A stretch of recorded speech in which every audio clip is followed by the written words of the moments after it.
Fala pessoal, bem-vindo à parte 15 do HTML e CSS. Vamos continuar o estudo comigo.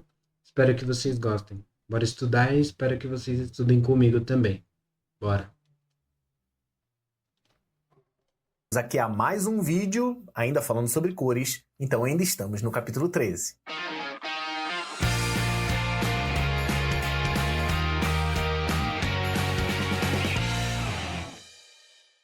Olá, tudo bem com você? Seja bem-vindo, seja bem-vinda a mais um vídeo aqui do seu curso de HTML com CSS. Nós estamos aprendendo a trabalhar com cores, não só trabalhar com cores colocando cores, mas harmonizando essas cores. E agora, como eu prometi no vídeo anterior, a gente vai criar um exemplo prático. Claro, não espere muita coisa desse exemplo. São os primeiros passos. Algumas propriedades de CSS a gente ainda não aprendeu, mas a gente vai aprender mais pra frente, não tem problema. Mas eu vou tentar criar aqui uma coisa harmônica, uniforme e que tenha um corpo, que tenha um conteúdo. Fechou? Então vem comigo, abre aí no seu computador para a gente poder trabalhar juntos. E sempre vai pausando esse vídeo e fazendo na sua casa e vendo se o seu resultado se parece com o meu. Fechou? Então vamos nessa, vamos começar direto pro computador e vamos dar start nesse projeto que eu já estou ansioso aqui. Imagine criar um aplicativo com a sua assinatura, só com o poder da imaginação. Conheça a base. E o recado Lá o recado aqui de lei. para você que está aparecendo aqui embaixo ou pegando o link na descrição desse vídeo. Voltamos agora à nossa aula normal. Então, ó, já estou aqui. Eu vou fechar isso tudo, mas eu vi que faltou um negócio aqui, ó. Globais é ótimo. Falta globais. Faltou um izinho aqui para complementar. Eu vou fechar aqui, ó. Não vou fechar, não. Vou criar o cor 03. Vamos criar o cor 03 aqui. Nesse aqui, a gente vai fazer a parada maneira. Vamos fazer aqui cor 03.html. Parada maneira que eu tô falando é isso aqui, ó. A gente vai criar o código base, PTBR. A gente vai manter esse documento aqui. Vou botar aqui site de exemplo. Eu vou manter HTML e CSS separados, então já vou criar aqui, ó, embaixo do title, um link. Esse link para CSS, cadê? Link para CSS. E aqui eu tenho o style.css. Segurei o Ctrl, cliquei, ele vai dizer que não foi possível encontrar o arquivo, eu mando criar. Ele já criou o estilo aqui. Também vou colocar aqui, ó, uma regra chamada char7 UTF-8 para eu não ter problema de compatibilidade aqui com caracteres especiais dentro das minhas CSS. Aqui o HTML separado, vou até encolher aqui, ó, já estou com os dois arquivos e vou criar aqui o meu código principal. O código principal do meu HTML, do meu site, vai estar dentro de uma tag chamada main. Depois a gente vai entender um pouco mais sobre essa tag, mas depois a gente vai configurar. É como se fosse uma div, só que é uma div especial que diz que isso aqui é o meu conteúdo principal. Vamos criar um H1 aqui, vou dizer site de exemplo, que vai ser meu H1, meu título principal, e vamos ver como é que está funcionando. Isso aqui eu não quero, né? Eu não quero esse arquivo, mas eu quero o meu arquivo cor03. Então vou abrir ele duas vezes, cliquei duas vezes, né? Não vou abrir duas vezes. E já está lá, site de exemplo. E aqui, cara, HTML. HTML é conteúdo. Então vou colocar lá um H2, título 1. Aí eu vou ter um parágrafo com Loren. Eu vou só lotar aqui de conteúdo, tá? Eu vou ter, na verdade, 2 parágrafos com Loren. Depois eu vou criar um outro H2, que vai ser título 2. Deixa eu ver se tá ficando legal. Beleza. Título mais 2 parágrafos de Loren, tá? Se estiver indo rápido demais, pausa o vídeo e vai fazendo, tá? E vou fazer só mais um título, esse H2, título 3 e mais 2 parágrafos com Loren. Aqui vai entrar o texto do cliente, né? Beleza. Até então, HTML simplão. A única coisa nova foi a nossa tag main aqui, só para povoar o conteúdo. Vamos lá no estilo e vamos fazer o seguinte. Nós vamos, em primeiro lugar, vou fazer as minhas configurações globais aqui. Em CSS, só para botar a minha altura com 100%, só para eu poder usar o degradê de cima para baixo, que é o que eu vou querer. E aqui no corpo, eu já vou configurar o seguinte. Nas configurações globais, eu também posso dizer que a mina font family vai ser essa daqui. A gente vai ver fonte nos próximos, tá? Eu vou usar fontes sem serifa. Depois você vai aprender o que é isso. Eu posso também, deixa eu ver se está certo aqui, atualizando aqui, ele sumiu. Vamos colocar isso aqui como comentário? Depois a gente vê o que está acontecendo. Tá, beleza. Então, tá lá. O que eu vou fazer aqui também, todos os meus parágrafos vão estar justificados. Então, Text Align Justify. Só para ficar arrumadinho aqui no cantinho. Depois a gente vai ver isso também nesse módulo ainda de CSS básico. O que eu vou fazer aqui é o seguinte. Vamos primeiro pegar as cores, né? Porque a gente está meio sem cor.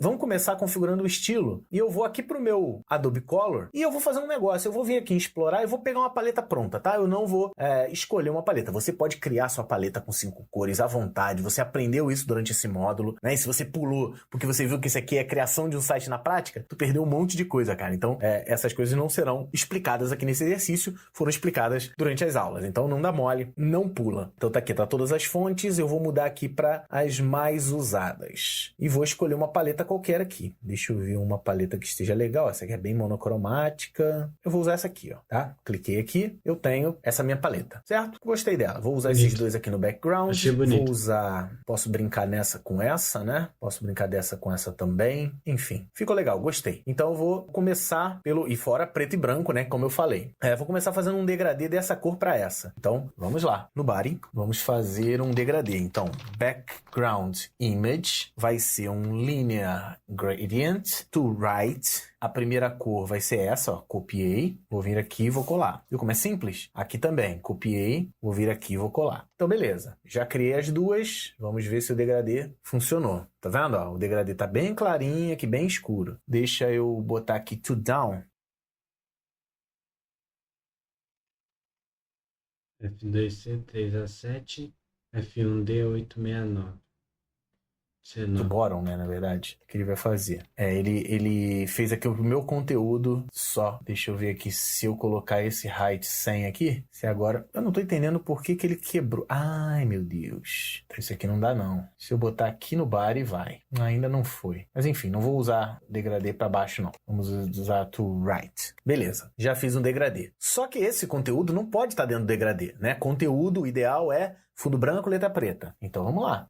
Esse conteúdo todo, se você der uma olhada aqui no meu HTML, tá dentro de main. Então vamos lá, vamos criar um seletor para main. Meu seletor para main vai ser o seguinte. Meu background color vai ser branco. Aí se é branco, cara, mete um white lá, sem problema. Não precisa ficar, eu sou programador, eu vou usar FFF. Né, que dá para fazer só 3, tá? Então, né? Seria duplo. Mas você não precisa disso, tá? Você pode botar white aqui sem problema. Isso não te torna um desenvolvedor pior ou melhor. Outra coisa que eu quero é que ele não ocupe a largura inteira. Então vamos mudar a largura aqui, ó. Largura é width. Width, vou colocar aqui de 600 pixels. Acredito que esteja bom. Show. Outra coisa, a gente vai aprender isso mais pra frente, tá? Com mais detalhes. Mas tá faltando um espacinho aqui, né? Que a gente chama de acolchoamento. Então vamos botar aqui um padding de 10 pixels, que aí você vai ver que ele dá uma engordadinha aqui no negócio. Outra coisa que eu quero isso aqui no meio da tela. Então eu posso botar assim, ó. Depois eu vou te explicar como é que funciona isso. Margem alto. Quando eu botar margem alto, ele automaticamente vai centralizar, independente do tamanho da tela. Quer ver, ó? Se eu aumentar a janela ou diminuir, ele sempre vai ficar no meio. Então isso aqui é bem interessante. Já deu uma organizada aqui o estilo do negócio. Vamos utilizar aqui, ó, o meu H1 e meu H2. Vamos configurar aqui meu H1, seletor do H1, e o meu seletor do H2. Também usando coerência de cores. Então vamos aqui na nossa paleta. Eu vou querer que o H1 fique dessa cor. Então meu H1 vai ficar dessa cor. A cor da letra, a gente viu isso nesse módulo, color. Então eu boto color, colo aqui, e meu H2 vai ser o color. Vou usar essa cor aqui. Vamos ver se vai colar, ver se vai ficar legal. Achei que ficou bem apagadinho, não deu para ler direito não. O que a gente pode fazer é o seguinte...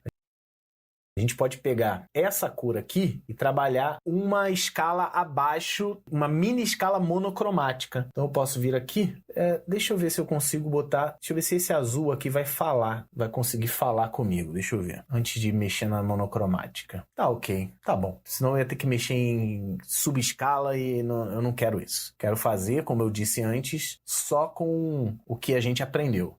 Outra coisa que a gente vai fazer aqui, isso é legal, eu gosto pra caramba, aqui no meu main, que é essa parte branca, eu vou fazer o seguinte, ó. Border Radius. Vou botar 20 pixels. O que é o Border Radius? Dá uma olhada nessas pontinhas aqui, ó. Essas pontinhas estão retas, certo? Agora elas estão um pouquinho mais arredondadas. Achei muito gritante. Vou botar 10 pixels. Só um pouquinho. let me significa deixe-me. E nós vamos pronunciar assim, let me. Beleza. Outra coisa que eu consigo fazer é fazer uma sombrinha aqui embaixo. Vamos fazer uma sombra embaixo? Vou usar isso aqui, ó.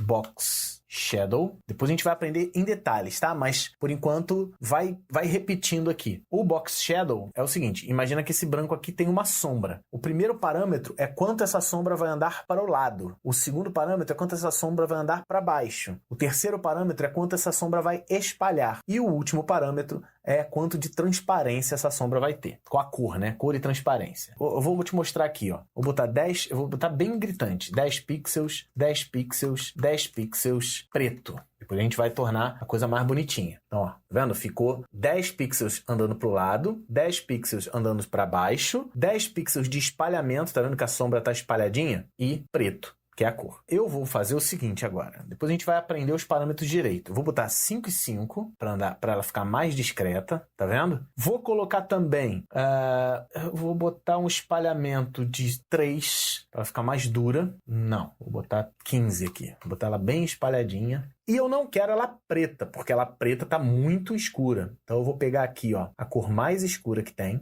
Vou copiar, vou jogar ela aqui, certo? Só que, quando eu fizer isso, ó, ela meio que vai sumir, porque ela é a mesma cor que está aqui atrás. O que eu vou fazer aqui? Ó? Passo o mouse em cima, e aí, olha só, se você quiser trabalhar monocromia, né, você simplesmente pode arrastar ela para baixo. Você vai encontrando um tom da mesma cor, só que mais escuro, certo? Sempre arraste para baixo quando você quer trabalhar monocromia. Então, tá vendo? Ó, já deu uma sombreada bonitinha aqui. E outra coisa que eu vou fazer é mexer na transparência. Eu vou transformar esse RGB em RGBA. Passo o mouse em cima do RGB e vou mexer nessa transparência para ela ficar mais discreta. Eu vou arrastar até um pouquinho acima da metade. Quando eu atualizar, olha lá, ó. Ela ficou com uma sombrinha, você percebe a sombra, só que ela ficou bem suavezinha dentro do meu conteúdo. Esse título aqui eu vou colocar ele no meio. Então eu vou pegar aqui o meu H1, a gente vai ver, se eu não me engano, daqui a 2 capítulos isso. Text Align Center, para ele ficar no meio. Olha lá, certo? E por fim eu vou fazer uma sombrinha aqui no texto, para a gente não ficar muito alongado aqui no vídeo. Eu vou botar um Text Shadow, mesmo esquema. Só que eu vou botar 1 pixel de deslocamento lateral, 1 pixel de deslocamento para baixo, 0 pixels de espalhamento. Eu vou botar preto. A gente vai tirar esse preto já já. Tá vendo? Ó, ficou só uma sombrinha aqui. Deixa eu colocar 2 pixels de espalhamento, para ficar um pouquinho só. E aqui o que eu vou fazer? Mesmo esquema. Vou pegar essa cor, vou jogar aqui, certo? Ele meio que sumiu. Eu vou pegar ela, vou trabalhar ela só arrastando para baixo, ó. Só arrastei para baixo. Já ficou uma sombrinha bem discreta. Também vou trabalhar um pouco a transparência e tá lá. Tá vendo? Ela ficou ligeiramente estufada. Você não precisa no teu design mostrar que tem sombra, mostrar que tem, né? Eu só dei uma discreta configuração aqui. Fechou? Então olha só, cara. Dá uma olhada no meu código. Meu site era isso aqui, ó. Vou tirar o estilo. Vou dar Ctrl X. Ó, isso era o seu site. Só de vir aqui, ó, vou dar Ctrl V, ó, e já virou isso. E olha como ficou harmônico o negócio. Olha como é que o nosso conteúdo teve a harmonia das cores. Eu utilizei cores que fazem sentido com o meu conteúdo. Claro, depois eu poderia fazer algumas asides aqui do lado com um desses tons aqui. Poderia dizer que o link, quando eu passar em cima, ele vai ficar escuro. Enquanto eu não passar, ele vai ficar clarinho. A gente ainda tem mais a aprender. Mas o que eu quero te mostrar é, a gente tinha um projeto totalmente sem estilo e agora eu tenho um projeto com estilo e harmônico. A coisa funciona harmonicamente graças à escolha coerente de cores. Fechou? Você tá gostando? Se o compartilhamento for pelo Instagram, não esquece de marcar a gente nas redes sociais. Então é isso, meu querido, é isso, minha querida. Com isso a gente encerra aqui o capítulo 13, onde a gente falou sobre cores. No próximo a gente vai até voltar sobre o assunto de design, porque a gente vai falar muito sobre como escolher boas fontes. Também é um outro fator muito importante do design. Vai por mim. Não desmotiva não, que a gente está aprendendo HTML e CSS do jeito mais moderno, do jeito mais completo, utilizando os melhores seletores, utilizando as melhores propriedades, as melhores declarações e mega atualizado aí com todos todos os conceitos de HTML5 e CSS3. Pode confiar em mim. Fechou? Então é isso. Bons estudos, pratique. Escolha uma paleta qualquer. Vai lá no Adobe Colors, escolhe uma paleta ou monta você mesmo sua paleta de 5 cores e brinca criando o seu site aí, utilizando essas cores que você fez na paleta. Beleza? Um grande abraço. A gente se vê na próxima aula e no próximo capítulo. Tchau, tchau. Descubra por que o Itaú é a powerhouse de investimentos do Brasil. Novo Tic Tac Toe. A segunda geração chegou para provar que tudo fica melhor em dose dupla. Começa aqui os nossos estudos sobre o capítulo 14, que vai falar sobre tipografia.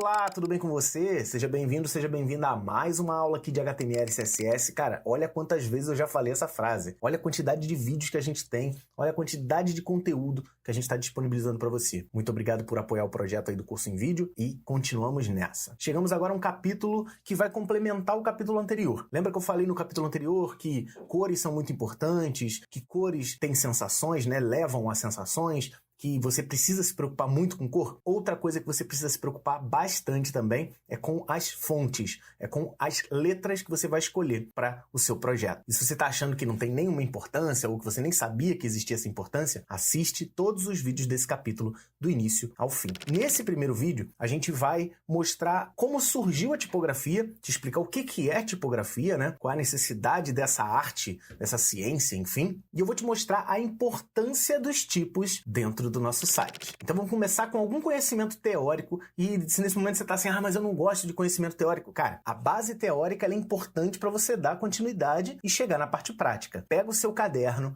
anota tudo que você achar interessante dessa aula, inclusive da próxima também, porque esse conteúdo teórico eu tive que dividir em 2 partes, mas fica atento, fica atenta e anota o máximo possível. Vamos nessa?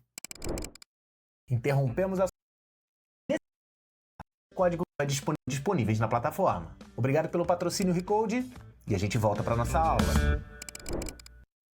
Então, como sempre, eu preparei alguns slides caprichados aqui para você e a gente vai fazer o estudo básico sobre tipografia e, como eu disse anteriormente, eu vou dividir em 2 partes. A parte 1 da teoria, né, na verdade, está nesse vídeo daqui. E aí eu vou te chamar para um raciocínio, né? Pensa aqui comigo. O que significa o termo tipografia? O termo tipografia, ele surgiu lá no século XV, quando surgiu a imprensa. Na verdade, não sei se você já parou para pensar, não sei se você já parou para raciocinar. Hoje, a gente tem livros e livros e livros. Na verdade, a gente já está até partindo mais para o digital. Eu, particularmente, leio muito mais livro digital do que livro físico, mas eu tenho bastante livro físico também. Só que você para pensar o seguinte, e antes de existirem essas máquinas todas que geram livros, né? Antes de surgir as gráficas, as grandes impressoras, como os livros eram feitos? Você já parou para imaginar? Os livros existiam, mas como eles eram feitos se não existia uma máquina? Então, o ponto de virada é o século XV. E nessa época, chamada de Idade Média, lá na Europa, quem produzia, né, parte de quem produzia os livros eram o que a gente chama de monges copistas. Monge copista é isso que está aparecendo aí. É um monge mesmo, um clérigo, e a função dele, ele se especializava em copiar livros. Então ele tinha um livro original, você vê ali do lado dele tem um livro original, e ele está literalmente copiando um livro. Cara, você imagina um livro de, sei lá, 1.000, 2.000 páginas? Quanto tempo um monge copista levava para copiar essas páginas? Monge copista, só como curiosidade, os copistas também eram conhecidos como amanuenses. Amanuenses significa feito à mão, né?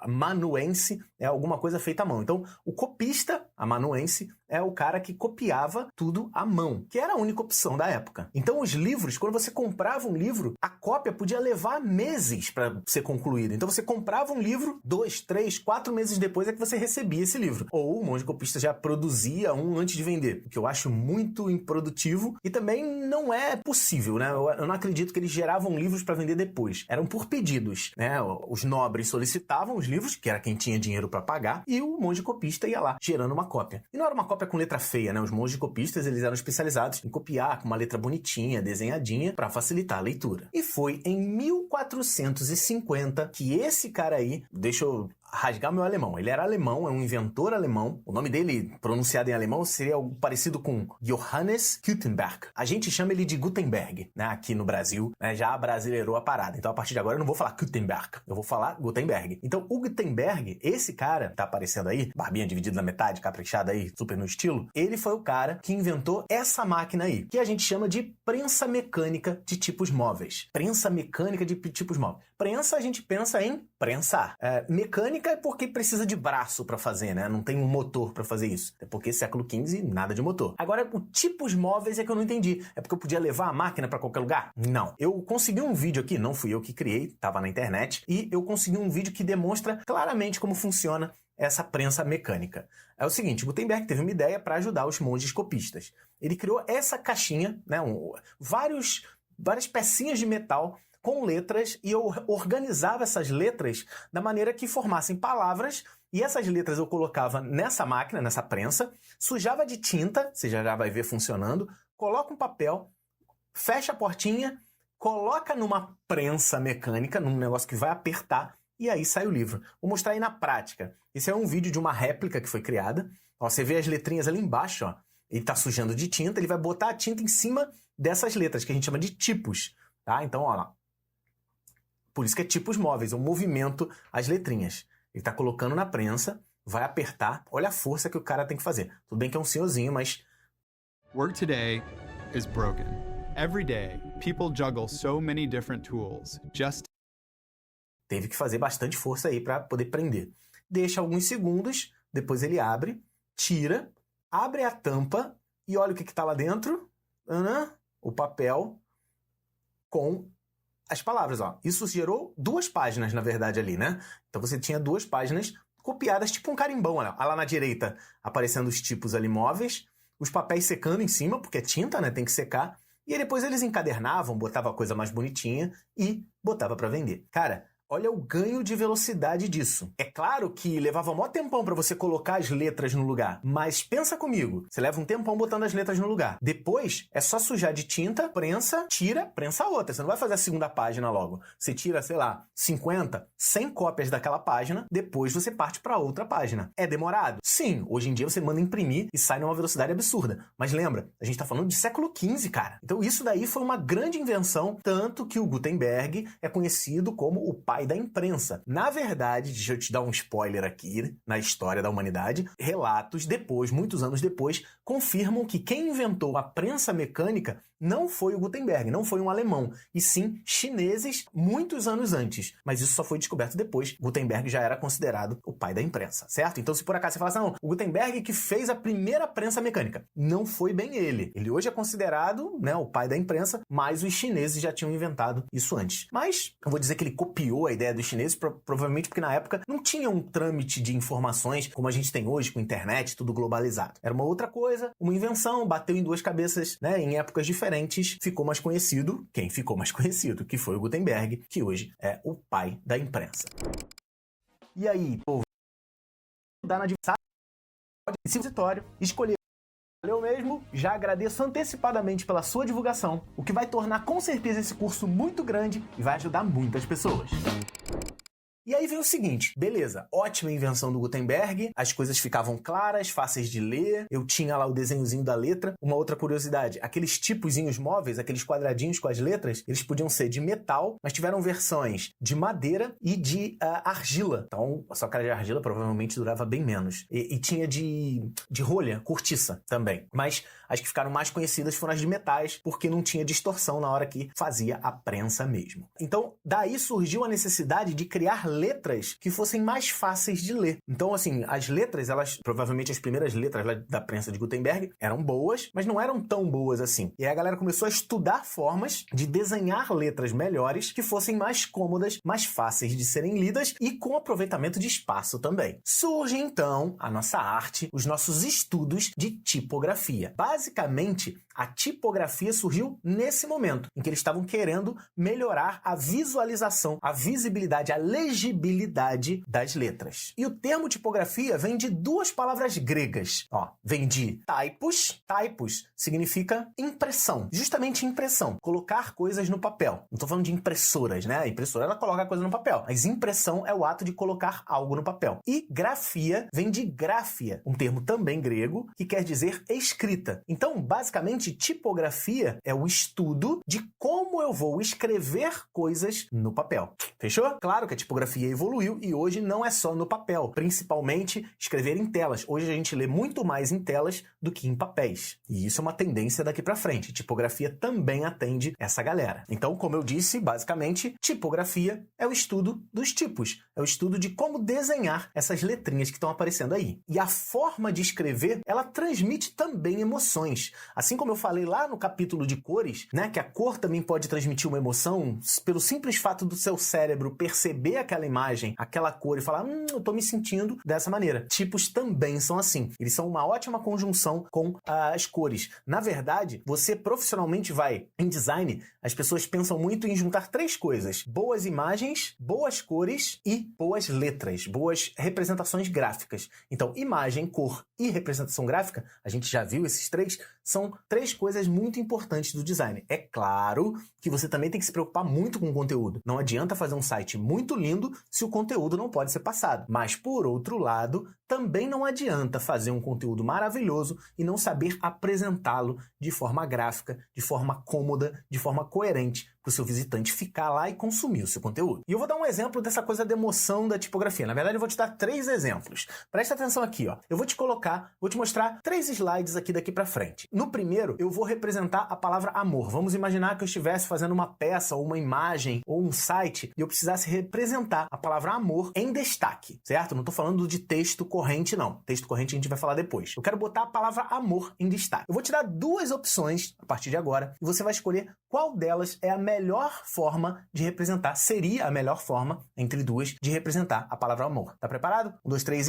e aí? Palavra amor, qual das duas seria melhor para representar? A grande maioria das pessoas, eu não digo todos porque eu não sei a cabeça de todos, mas a grande maioria das pessoas utilizaria a leitura, a representação de cima. Isso porque amor está relacionado a coisas suaves, delicadas, duradouras, enfim. E a letra de cima, ela tem esses traços mais suaves, eles têm esses traços mais scriptados. Depois a gente vai ver o que é um traço scriptado. Então, seria a melhor opção. A parte de baixo tem uma coisa muito dura, muito retrô, muito antiga. Então, provavelmente, você não escolheria essa segunda maneira para representar a palavra amor. Vamos a um segundo teste aqui? Agora, eu quero representar a palavra importante. Então, eu quero, dentro de um site, ou dentro de um jornal, ou dentro de um anúncio de revista, ou de uma propaganda que vai aparecer na televisão, eu tenho que escrever uma coisa importante. Eu vou escrever a palavra importante para chamar a atenção de quem está lendo. Vou te dar 2 opções a partir de agora.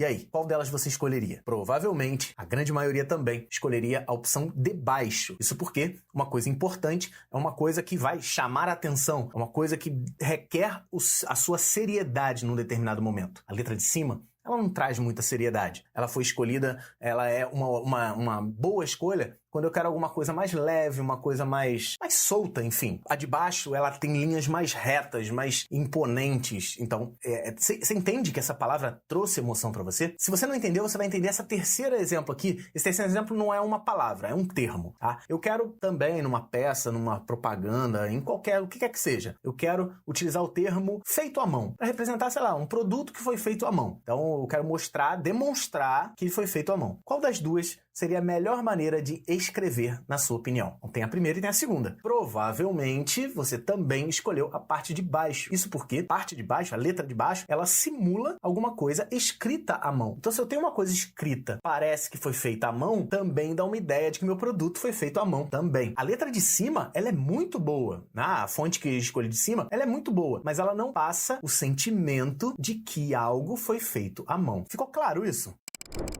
Então eu espero que você tenha entendido essa coisa da emoção das fontes, assim como você tenha entendido a emoção das cores. Se você não viu os vídeos de cores e pulou direto para esse de fonte, assista ao capítulo anterior, no capítulo 13. Eu falei sobre emoções das cores. Agora eu estou falando sobre emoções das fontes, certo? Então eu espero que você também tenha entendido o que é tipografia, como nós chegamos até aqui e a necessidade de que se estude tipografia. A tipografia está evoluindo constantemente. A moda muda. Existe uma moda de tipografia. tipografias, ela constantemente está em mudanças, ela está em mudanças no momento em que eu estou gravando esses vídeos, mas eu vou tentar trazer aí o máximo possível para que esse vídeo seja atemporal, isso é, funcione mesmo que a moda mude. No próximo vídeo, a gente vai falar sobre anatomia do tipo, a gente vai entender cada partezinha desse desenho de uma letra. Na hora que um artista vai criar uma fonte nova, ele estuda essas partes, esses conceitos. E inclusive também no próximo vídeo, a gente vai aprender a categorizar as fontes, que aí é muito importante pra gente que vai desenvolver sites, porque na hora de procurar uma fonte, você vai procurar ela por categoria. Fechou? Então nós temos encontro marcado, espero que você tenha anotado tudo aí bonitinho. No próximo vídeo tem mais informações, porque a gente vai chegar na segunda parte dessa aula teórica sobre tipografia. Um grande abraço, anota bonitinho aí, bons estudos e até a próxima.